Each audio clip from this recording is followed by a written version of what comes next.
wabarakatuh. Selamat sejahtera buat kita semua. Baiklah, mungkin yang sebelum saya sampaikan, sebelum saya memulai dengan makalah saya hanya menyampaikan mungkin makalah saya ini berbeda dari teman-teman yang lain yang khusus membahas satu naskah. Kalau saya kebetulan latar belakang saya dari arkeologi, jadi saya mencoba mengkombinasikan antara naskah dan prasasti dan juga data-data artefaktual. Jadi data yang saya pakai itu tidak hanya naskah, tapi juga maksudnya saya data tekstual, tapi juga data artefaktual. Baiklah, akan saya mulai. Mengapa saya memilih judul dengan ketahanan pangan di sektor pertanian masyarakat pada masa Jawa kuno? Yang pertama kali yang bagi saya menarik itu adalah dari berita ASI. Itu sudah diketahui bahwa sejak Mataram kuno dari abad 8 sampai 11 Masehi, padi dan beras itu sudah menjadi barang komoditi yang menjadi tulang punggung perekonomian kerajaan. Dan kemajuan di bidang pertanian ini terus berkembang hingga pada masa Majapahit, yaitu dari abad 13 sampai 16 Masehi, bahwa ada berita asing yang menyebutkan, ini terutama dari berita Cina, bahwa panen pada masa Majapahit itu sudah panen padi itu sudah 2 kali dalam setahun. Kemudian itu menjadi juga komoditi ekspor. Malah dalam berita Portugis itu dikatakan ada 4 atau 5 jenis beras yang sangat putih yang menjadi komoditi ekspor. Ya. Ini ya, saya bentar ya. Oke, kasih saya lupa. Jadi itu karena itu saya hanya berpikir, mengapa pada masa itu kita sudah sampai surplus pada bidang pertanian? Apakah ini hanya dari para petani saja, atau ada pihak-pihak lain yang membantu sampai terjadi surplus ini? Nah, untuk itu maka saya mencoba untuk meneliti bagaimana ketahanan pangan pada masa itu sehingga bisa mencapai surplus. Walaupun ketahanan pangan di sini saya mungkin hanya di sektor pertanian, karena ketahanan pangan menurut undang-undang tahun itu adalah mencakup pertanian, peternakan, dan juga hasil turunannya. Jadi dalam makalah ini hanya di bidang pertanian saja, itu pun terbatas, hanya pertanian persawahan dan perkebunan.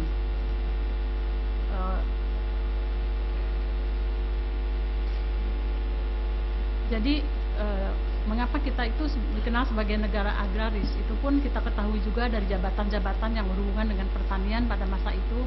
Kita mengenal huler atau penghulu banyu, yaitu pejabat desa yang mengurusi pengairan. Juga ada huluras atau huluas, yaitu pejabat desa yang mengurusi perberasan. Kemudian wariga yang tadi mungkin dikatakan oleh Ibu Elis mengenai adanya ilmu falak, ya, sebetulnya wariga itu ahli perbintangan. Itu pejabat desa waktu itu, bukan pejabat di perkotaan, tapi pejabat desa yang mengurus hari baik untuk melakukan suatu pekerjaan, termasuk menanam benih padi, panen dan sebagainya. Jadi itu ada wariganya, ada yang menghitungnya. Kemudian juga ada yang disebut juruning kanayakan, patih dan wahuta. Ini pejabat yang mengelola lumbung-lumbung padi, dan ada juga yang ditunggu durung atau penjaga lumbung. Jadi dengan adanya istilah-istilah jabatan yang berhubungan dengan pertanian, dengan adanya penjaga lumbung, ada yang mengelola lumbung-lumbung padi, kita bisa membayangkan bahwa pada masa itu betapa suburnya dan hasil padi yang melimpah. Karena tentu saja hubungannya juga dengan pajak, ya, pajak pertanian. Terus selain dari adanya pengertian bahwa kita adalah negara agraris, juga selain dari pejabat-pejabat yang kita ketahui dari prasasti pada umumnya, karena terus terang aja dalam naskah-naskah kuno itu jarang sekali menyebutkan nama-nama pejabat dalam ada hubungannya dengan pertanian. Yang mindset, saya katakan masyarakat agraris di sini, walaupun dia seorang kawia, ketika dia membayangkan dia pergi ke suatu tempat mengikuti raja yang pergi mungkin ke luar kota, itu ke pedesaan, yang dia bayangkan itu hanyalah produk-produk pertanian dan suasana pedesaan dengan sawah-sawahnya. Karena seperti waktu dia ke laut, itu pun membayangkan tambak-tambak itu seperti orang yang seperti sawah. Kemudian ada orang menangkap belut pun dikatakan seperti yang menanam padi. Jadi di sini saya lihat bahwa mindset pada saat itu, walaupun itu seorang kawiya yang mungkin dibesarkan di suasana lingkungan kerajaan, tetap bahwa dia adalah yang datang dari negara agraris. Demikian pula dalam naskah Sutasoma yang menyebutkan ketika patihnya memberikan nasihat kepada rajanya, dia mengatakan bahwa seorang satria yang baik itu adalah seperti petani yang mengolah sawahnya dengan baik. Itu juga, jadi saya mengatakan di sini betapa kita dekatnya dengan pertanian, bahwa kita adalah masyarakat agraris, walaupun ya kita memang di negara lautan Indonesia ini ya, tapi dengan agraris itu dekat sekali. Nah ini mungkin suasana pedesaan ya, pemandangan yang selalu digambarkan oleh para kawiya, yaitu bahwa sawah yang menguning, terus ada di sini nggak ada ininya ya. Jadi di sini tampak ada sawah, ada kebun, ada sungai, ada jembatan seperti itu. Jadi memang itu yang selalu digambarkan oleh para kawiya kalau ketika mereka ke pedesaan. Jadi itu banyak sekali di naskah-naskah kuno. Kemudian juga mengenai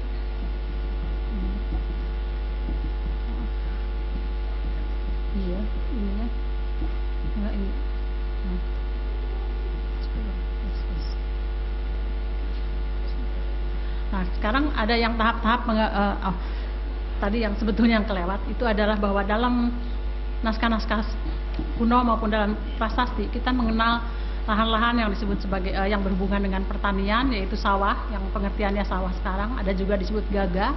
Itu adalah ladang yang biasanya ditanami padi huma. Jadi kalau sekarang itu adalah ladang untuk padi gogo. Kemudian ada juga renek. Renek itu adalah rawa-rawa yang juga dipakai untuk menanam padi, dan juga tegalan. Tegalan di sini terutama dari prasasti Kwak diketahui bahwa tegalan itu kadang-kadang dibabak ya, dibuka menjadi untuk pertanian. Jadi tidak hanya hutan yang dibuka untuk pertanian, tapi termasuk tegalan juga. Nah, kemudian kita mengetahui bagaimana tahap-tahap pengerjaan sawah dalam prasasti yang dikeluarkan oleh Raja Bali Malakata Pangkaja, yaitu adiknya Erlangga pada tahun 1042 Masehi, yaitu dimulai dengan amabakti, yaitu pembukaan lahan. Yaitu pembukaan lahan itu bisa, yang saya katakan tadi, bisa hutan, bisa juga tegalan. Kemudian membajak, atanem, amatun, ahani, anutu. Ini semua kita sekarang pun masih mengenal, terutama yang masih tinggal di pedesaan. Jadi tahap-tahap inilah yang masih dipakai sampai sekarang. Cuma mungkin nanti saya akan perlihatkan bahwa ada perubahan-perubahan teknologi yang memungkinkan tidak dikerjakan lagi dengan manual. Jadi misalnya seperti ini, membajak. Saya dapatkan relief dari relief Borobudur dari abad 8 sampai 10 ya, abad 8. Itu ada membajak seperti ini, dan ini saya dapatkan itu membajak pada tahun 2011 mungkin kalau tidak salah, itu masih ada ini di daerah Blora, kebetulan saya ada penelitian di sana. Dan sekarang membajak ini sudah mulai banyak ditinggalkan dan ganti dengan ini, dengan traktor. Jadi betapa nanti kita sudah susah untuk mencari orang yang sedang membajak. Iya. Nah, kemudian ini menanam juga hal yang sama yang katakan Pak Nindyo tadi, bahwa menanam itu tidak pernah ada kemajuan karena selalu mundur. Ini dia yang dicontohkan, dan ini juga dari relief yang sebetulnya itu adalah tiang rumah yang menggambarkan orang sedang menanam padi juga. Kemudian panen. Jadi biasanya setelah menanam padi memang ada pembersihan yang disebut amatun itu. Saya tidak punya gambarnya, kebetulan itu mungkin agak susah. Jadi kemudian langsung saja kita lompat ke panen, yaitu adalah panen dulu itu biasanya dengan ani-ani atau ketam. Kalau bahasa Sunda itu etem. Nah, dengan ani-ani tangkai padi dipotong satu-satu sehingga padi yang masih belum masak tidak ikut dipotong. Tapi kalau sekarang sudah memakai arit karena tingginya padi pun sudah berbeda, mungkin varietas yang berbeda lebih pendek. Jadi mungkin kalau untuk pakai ani-ani pun agak sulit karena lebih rendah. Nah, ini yang menggunakan arit. Jadi beda sekali dengan menggunakan arit, memang lebih cepat. Dan ini sebetulnya juga secara gender, ini adalah ada penggeseran tenaga kerja. Yang biasanya 100% perempuan, sekarang itu banyak dikerjakan oleh laki-laki. Jadi memang ada pergeseran pekerjaan untuk gender juga. Ini kemudian sekarang sudah lebih baru lagi, ya mungkin nanti tidak pakai arit lagi, tapi sudah ada mesin pemanen padi yang bisa langsung merontokkan padinya. Nah kemudian ini, padahal kepercayaan masyarakat tradisional itu dulu tidak boleh memanen menggunakan arit atau golok. Mereka harus menggunakan ani-ani. Kenapa? Sebabnya karena Dewi Sri itu berjiwa halus dan lemah lembut, akan ketakutan mereka melihat senjata tajam seperti arit. Terus ada kepercayaan bahwa ada padi yang akan dipanen, yang juga perwujudan sang Dewi, harus diperlakukan dengan hormat dan lembut, dipotong satu persatu, tidak boleh dibabat secara kasar begitu saja. Dan kepercayaan ini dengan adanya dikenal panen itu dengan sabit, dengan mesin pemanen padi, ini otomatis hilang juga. Jadi banyak budaya-budaya kita yang secara tidak sadar, ini hanya dari satu sisi ya, ini hanya dari penanaman padi. Betapa banyak budaya kita yang sudah hilang karena kemajuan teknologi. Kemudian juga setelah panen, biasanya setelah dikeringkan, kita kepada tahap sebelum menjadi beras, yaitu menumbuk padi. Ini juga pekerjaan yang manual yang dikerjakan oleh perempuan pada umumnya. Jadi itu kita temukan juga di relief Candi Prambanan. Sebetulnya ini bukan adegan yang menumbuk padi ya, tapi sebetulnya ini kresna kecil yang nakal yang dikejar oleh salah satu pengasuhnya kalau tidak salah. Terus kemudian pada tahun 1900-an ini masih tampak orang Bali menenun tanpa, saya tidak tahu apakah ini aksi pornografi atau tidak, tapi kenyataannya seperti itu. 1900-an masih bertelanjang dada. Kemudian juga ini mungkin ini yang sudah biasa, dan di sekarang itu nutuk juga itu atau menumbuk padi adalah kebudayaan yang sudah hampir hilang juga, kecuali hanya kepada tinggal pagelaran-pagelaran yang ada. Ya, jadi hanya pagelaran, ya langsung itu dipakai hanya untuk pagelaran. Jadi jarang sekali saya menumbuk padi, karena sekarang itu ini pakai heller. Padi heller yang sekarang ya dari padi heller mungkin jadi heller ya, bahasa Sunda yang ini ya. Terus kalau rame-ramenya panen mungkin hampir sama juga dengan apa namanya relief di Borobudur juga yang menggambarkan panen itu tidak, panen itu adalah suatu pekerjaan besar yang tidak mungkin dikerjakan oleh satu orang. Jadi itu terlihat juga dalam gambaran di relief. Ini yang heller tadi. Nah kemudian setelah pertanian, saya mungkin kepada perkebunan, yaitu dari berita Cina yang berasal dari dinasti Song. Diketahui bahwa buah-buahan yang ditanam orang Jawa adalah pepaya, kelapa, pisang raja, tebu, dan talas. Sementara ada berita Cina yang lainnya yang lebih muda, itu juga adanya delima, langsat, dan lain-lain, manggis, semangka. Jadi memang lebih bervariasi. Dan dari teks-teks Jawa kuno, maaf di sini saya menggunakannya tidak naskah tapi teks. Saya mengikuti Profesor Edi Sediawati karena katanya kalau teks itu adalah isinya, kalau naskah itu adalah bendanya. Jadi kenapa saya menggunakan teks dan naskah? Di sini saya teks karena di sini kebetulan yang saya ambil adalah teks-teksnya dari isinya. Jadi banyak sekali jenis buah-buahan yang bisa dimakan. Dan naskah yang mengenai buah-buahan yang paling banyak itu adalah Ramayana. Karena mungkin tidak mengherankan karena Ramayana ada perjalanan dari hutan ke hutan, di situ juga bala bantuannya adalah kera. Jadi memang ini dengan buah-buahan. Dan buah-buahan ini juga sering digambarkan di relief-relief. Dan buah-buahan ini pula yang ada juga dalam relief Borobudur yang paling banyak juga menggambarkan relief buah-buahan, ditemukan jenis-jenis ini.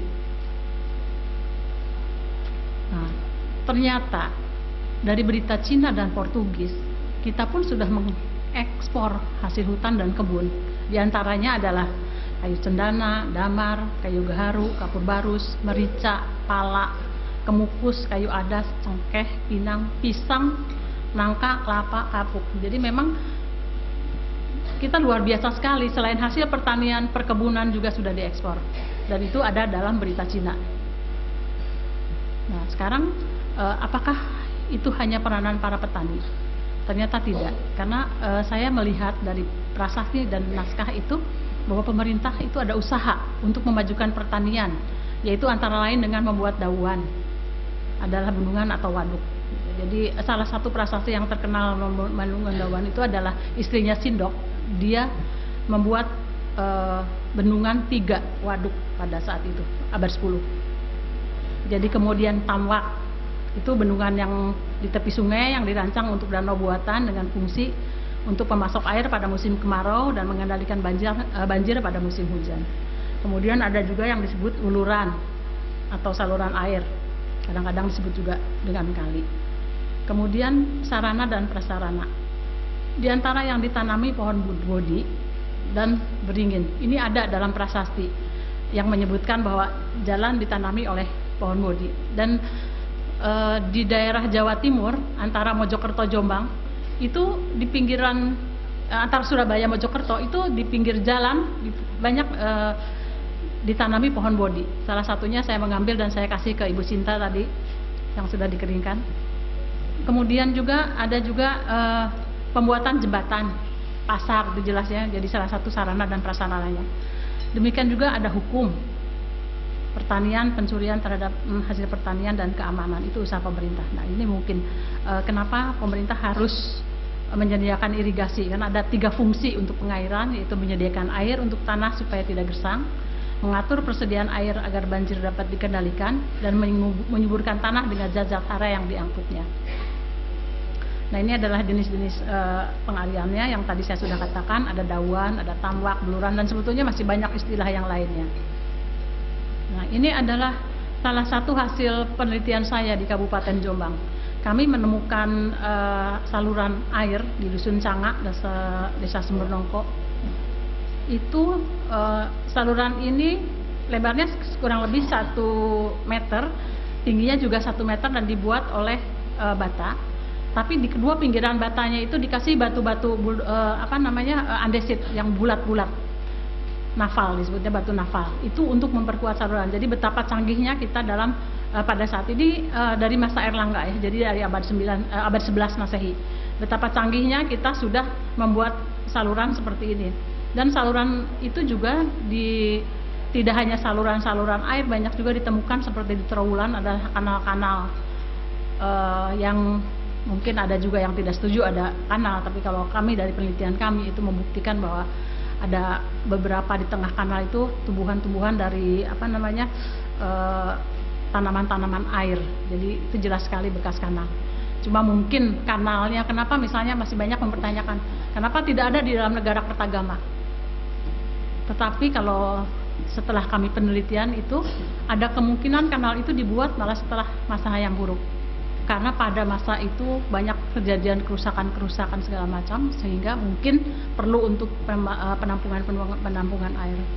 Jadi itu mungkin jawabannya sementara yang kami ini kan, bahwa kenapa kanal itu dibuat pada masa setelah Hayam Wuruk. Jadi kenapa tidak ada di dalam negara Kertagama.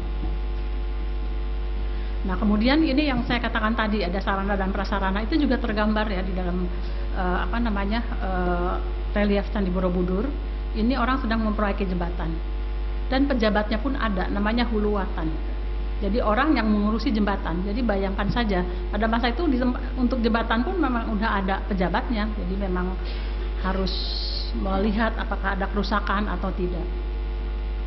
Kemudian juga dalam salah satu prasasti ya, prasasti Telang maupun Canggu, itu menyebutkan adanya transportasi transportasi antar sungai yang gratis.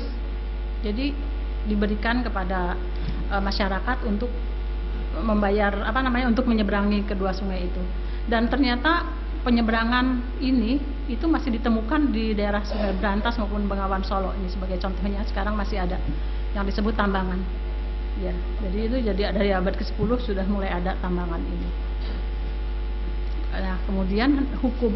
Kalau hukum mungkin saya tidak menyebutkan, tidak menampilkannya di sini ya, tapi yang jelas sekali bahwa ada 3 pasal hal-hal yang mengandung yang mengatur bab pertanahan, yaitu Pertama adalah barang siapa membakar padi di ladang, tidak pandang besar kecilnya, harus membayar padi 5 kali lipat kepada pemilik, ditambah denda 2 laksa oleh raja yang berkuasa. Kemudian barang siapa minta izin untuk menggarap sawah namun tidak dikerjakannya sehingga sawah terbengkalai, supaya dituntut untuk membayar utang makan sebesar hadi yang didapat dipungut dari sawah. Beserta dendanya ditetapkan oleh raja yang berkuasa sama dengan denda pengrusakan makanan. Jadi memang ada hukum-hukum yang memberatkan orang yang merusak lingkungan pertanahan ini. Malah ada juga barang siapa yang tidak memperbolehkan saudaranya ikut mengerjakan tanah, itu pun dikenakan denda seketik 6 laksa oleh raja yang berkuasa. Iya, barang diubah. Terus ya sebentar sedikit lagi.